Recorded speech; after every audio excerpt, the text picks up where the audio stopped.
A mente só se aquieta na total equanimidade. Esqueça o samadhi. Esqueça a libertação. Esqueça qualquer coisa relacionada a atingir qualquer estado superior de transcendência, porque enquanto esse for o seu desejo, você será tão impotente quanto um peixe que deseja voar até as nuvens. Autoconhecimento é um caminho estreito e, do ponto de vista mental, cheio de contradições. Entramos em uma jornada de autoconhecimento com o objetivo de superar nossos sofrimentos e também chegar naquele lugar de paz e plenitude que nos é prometido. Porém, coisas muito estranhas começam a acontecer quando olhamos para o fundo de nós mesmos. Em certo ponto, percebemos que a única forma de atingir esses objetivos, a libertação, a plenitude, é justamente deixando de persegui-los. O que significa libertação, iluminação ou encontrar essa plenitude absoluta? É importante que fique claro que realizar essa libertação não envolve de forma alguma uma conquista ou um feito que deve ser atingido. O que estou tentando dizer é que essa busca não envolve o desenvolvimento de algo novo em você, não envolve acumular nada nem conquistar nada externo. A libertação consiste em, primeiramente, reconhecer a unicidade inerente e, em segundo lugar, despir-se de todas as suas camadas de condicionamento que fazem com que você se veja separado desse todo. É um processo de esvaziamento consciente, de desapego de si, de percepção de suas próprias tendências divisórias, por assim dizer. Assim como o Advaita Vedanta diz, a realidade é única. O eu, o Deus imanente e o transcendente são idênticos. O eu, o mundo e o outro são idênticos. Tudo é o absoluto, imanente ou transcendente, manifesto ou não manifesto. No entanto, não é assim que ordinariamente experienciamos a realidade. Aos olhos de nosso pequeno eu pessoal, existe eu, os outros e o mundo. E no final das contas, essa realidade parcial ou relativa em que vivemos é apenas a realidade que cabe dentro da limitação de nossas próprias mentes.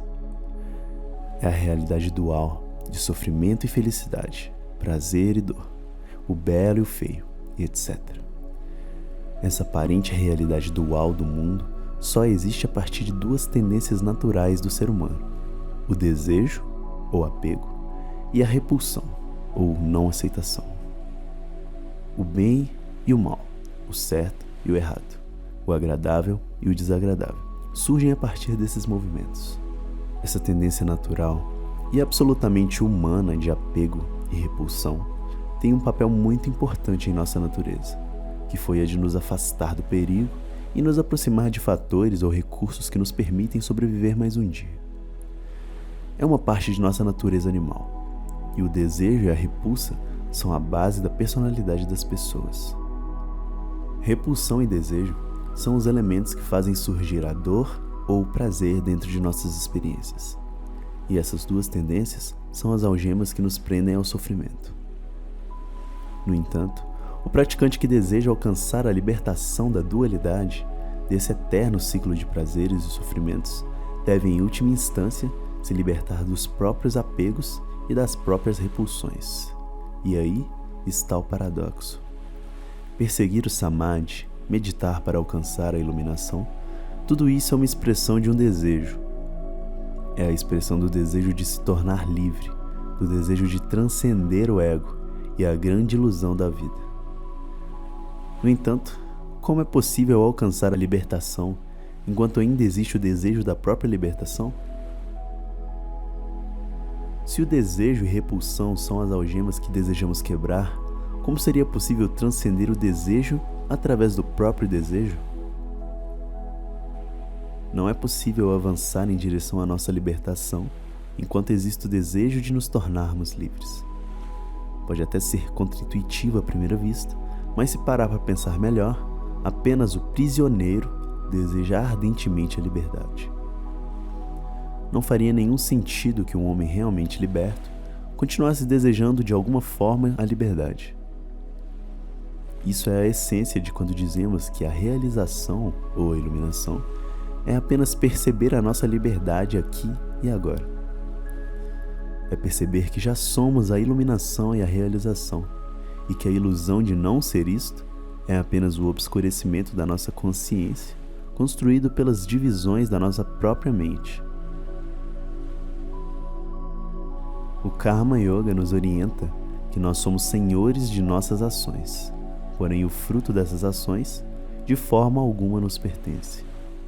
Frustração é o que alguém sente quando não consegue colher um determinado resultado de uma determinada ação, ou seja, é o sentimento ruim que sentimos quando percebemos que o mundo não gera os resultados segundo os nossos desejos. É quando inadvertidamente acreditamos que temos controle sobre os frutos de nossas ações e esperamos determinados resultados do mundo.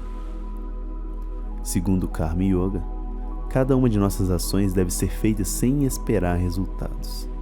Cada resultado, seja vitória ou derrota, dando certo ou dando errado, deve ser levado da mesma forma, sem tristeza e sem euforia. Apenas aceitamos. Isso coloca em xeque muito do nosso comportamento ordinário. O que são as coisas que fazemos com ou sem expectativas? Será que teríamos a mesma disposição para fazer as coisas que fazemos sem visar o fruto dessas ações? Para fazer um paralelo, a ação plena é aquela que se faz como quando ouvimos música. Ouvir música é algo que não envolve objetivo. Geralmente, não estamos ansiosos para o final da música chegar mais rápido ou esperando algo. Apenas fazemos. E o autoconhecimento também deve ser feito da mesma forma, desinteressadamente e espontaneamente. Muitos não estão prontos para agir dessa forma. Para muitas pessoas é necessário algum tipo de objetivo ou meta para a ação. E de certa forma, esse é um estágio pelo qual passamos em nossas jornadas de autoconhecimento. Porém, a iluminação, enquanto desejada, jamais será alcançada. A equanimidade dos valores da mente é a chave para a iluminação. Uma mente equânime é uma mente que não dividiu a experiência, que não deu nomes e não enfiou um conceito ali. Pode-se dizer que a equanimidade perfeita é uma mente perfeitamente aquietada. Nossas mentes são dualistas por natureza. Como já foi dito, isso foi necessário para a nossa sobrevivência e ainda é necessário para as tarefas de nossas vidas cotidianas. Mas para enxergar o todo, precisamos cessar essa dualidade. A realidade não é dual. Deus e você são idênticos. Aos olhos de Deus, não existe bem ou mal. Não existe agradável ou repulsivo. Aos olhos de Deus não existem comparações, feio ou bonito, melhor ou pior. Então, para ver com os olhos de Deus, devemos cultivar uma visão absolutamente equânime. Se você é um meditador, você precisa olhar o mais elevado dos samadhis e o tédio de um final de domingo à noite com o mesmo valor. O prazer de um orgasmo e o prazer de lavar uma pia cheia de louça suja com o mesmo valor. Não existem momentos melhores que outros. Isso é a verdadeira incorporação da não-dualidade na nossa vida cotidiana. Tudo é. Ponto final. A mesma indiferença e o mesmo amor deve ser lançado a tudo em nossa volta. Não julgue um momento de felicidade mais valoroso do que um momento da tristeza. Eles apenas são. Olhe com equanimidade. Nós, meditadores, nos pegamos frequentemente desejosos do samadhi, da libertação. Desejosos de sair do trabalho e chegar em casa para finalmente fazer nossa prática e sentir aquele frescor espiritual da união com o divino. Porém, muitas vezes nos sentamos em nossas posturas e esse descontentamento advindo da vontade de ser um com o todo apenas cresce e nos sentimos frustrados. Você já é uno com o todo. A partir disso, a dança cósmica das experiências dançarão nuas ou vestidas na sua frente, e você apenas testemunha e desfruta, tal como tudo se desenrola, sem apegos e sem objeções. É isso que somos, a testemunha e a dança, inseparadas, absolutas. Não há nada a desejar a mais, não há nada a repudiar. Tudo é o absoluto.